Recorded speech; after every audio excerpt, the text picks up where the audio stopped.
Okay, so this is my personal experience with Nextflow. So I heard about it since the beginning, but as always, you need some time to go in depth in this. So at the beginning, we were so overwhelmed by projects and so on, we decided not to go straight in this. But now that we have even more projects, even more stuff to do, we decided to jump in Nextflow, and this is to get the maximum advantage from this tool. So this is the unit where I work. So we are 4 people, the head, Yulia Ponomarenko, myself, Tony and Sarah. We are all of us bioinformaticians with the biological background.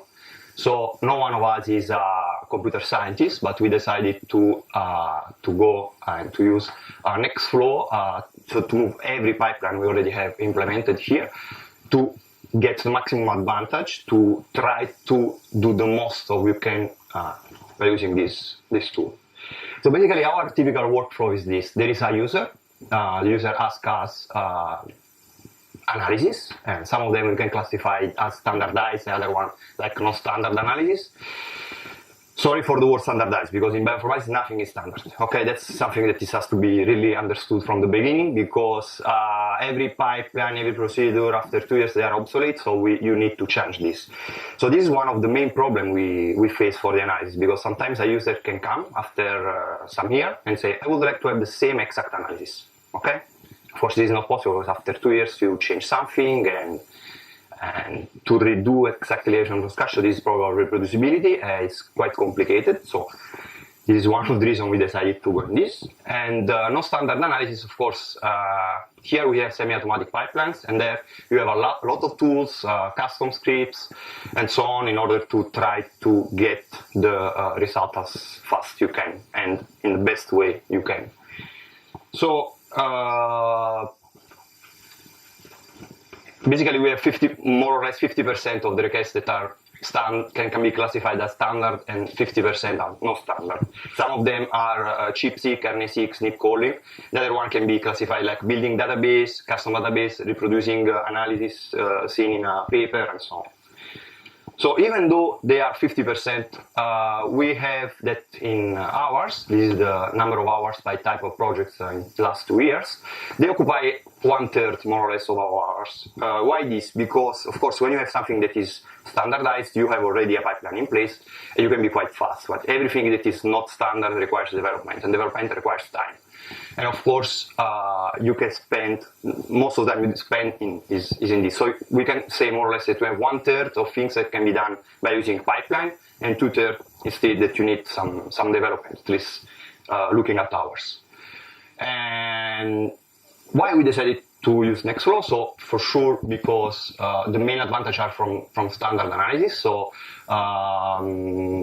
we can take advantage of automation, parallelization, portability, reproducibility, and this thanks to containers. We just started using Singularity, that is really helpful for parallelization, because it's simply a file, an image.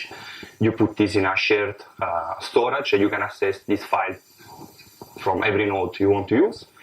And another thing that is really useful from Nextflow, that is allows you to add new steps without problems, because since every process is isolated, you can just add new steps, eventually choose with an if else 2 different paths, but this helps, at least in our case, help to write code in a collaborative way. And this is, classical question after 2-3 years. Can you do the same analysis with new samples? This is quite complicated, but using this procedure, we can handle this problem. We also realized that Nextflow is very useful for non-standard analysis. Why this? First of all, because the code is easy to reuse. Okay, you just can copy-paste part of the code and create a variant of a pipeline.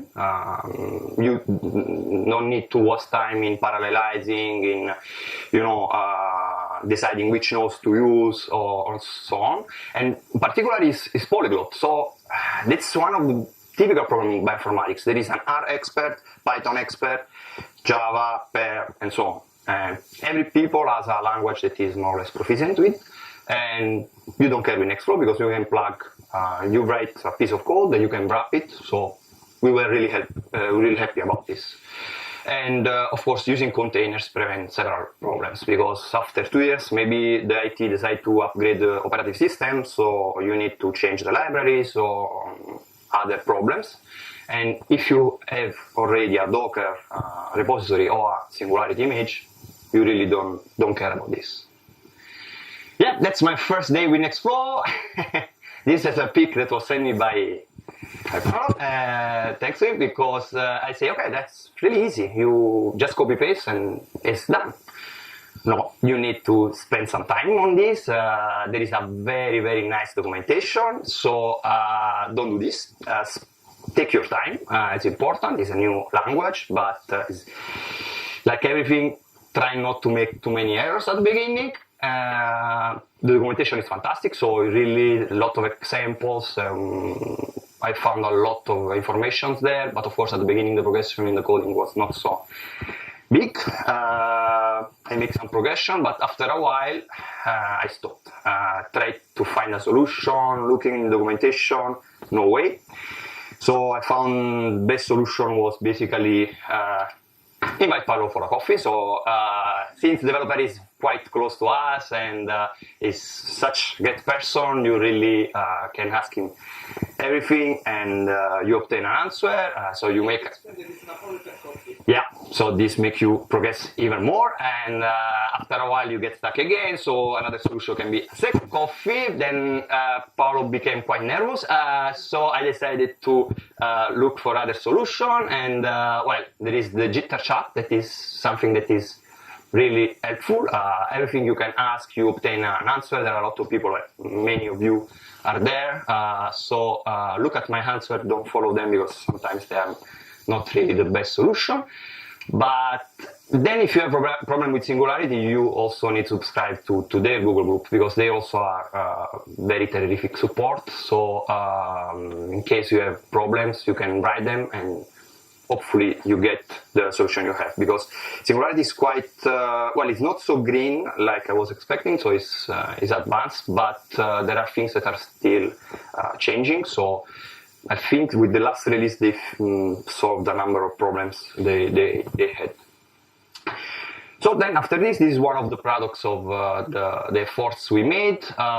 This is the RNA-seq pipeline, the version 1.0. So it's something that I think every one of us that is doing NGS do, but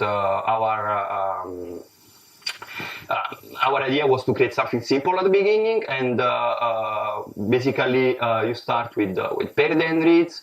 You check for some contamination, like presence of ribosomal RNA, if it's total RNA. Then you create the index and you map using star and so on. So something that is quite simple. But good things of this was that after a while we decided that we need something more, and just passing to the second version, you can add 2-3 steps more without touching the rest of the code, just writing few more processes, and of course we are increasing more and more. So this allows also other people to touch your code without, modifying things that do not need to be modified. So we started from RNA-seq, but we end up with a number of pipelines that at the beginning were semi-automatic. Now they are quite established in Nextflow. So chip-seq, RNA-seq, small RNA-seq pipeline. We are also developing now a GATK best practice, at least our version. So with standard analysis, we are almost done. But then we decided to move to some non-standard. So because there are people that are developing new things here at CRG, we are really in touch with the Genomics facility. And since we merged also with SINAC, we have much more data coming. And we are together with them to develop some new procedures. And of course, starting from the scratch and using Nextflow is quite an advance, because you don't really need to care about parallelization, splitting files, and it's quite fast. Another things we are still in place is detection of plant-resistant genes. We have a database, and we decide to search massively every plant for these genes. So future ideas. Since we are developing our own links, so our system for storing metadata, we are thinking if there is maybe a way to combine our system with Nextflow. So once you get the data, you get the metadata. If there is a way to store them, I don't know if you are planning to do something similar with Nextflow, a way to store metadata in a more efficient way. Because this is something that is really important. When you make reproducibility, we want reproducibility, you need also some information like this. And maybe also to write a simple graphical interface, because I think what is missing with other systems like Galaxy is something that is attracting more people from, wet lab, or people that they are not bioinformaticians. I don't know if you are going in that direction. We are thinking to develop something simple, at least to launch the pipeline, if it's possible. Graphical interface is like repository. It's typically something you want to hijack rather than develop. Yeah, maybe. Depends. How many people it has? Yeah, no. I'm talking about something really simple, or something that maybe there are other people in the community that want to do this, or just something that parse the log and obtain something. And that's all. So here we are. I thank the group I have, and also Paolo and CRG for supporting this great tool. Thank you.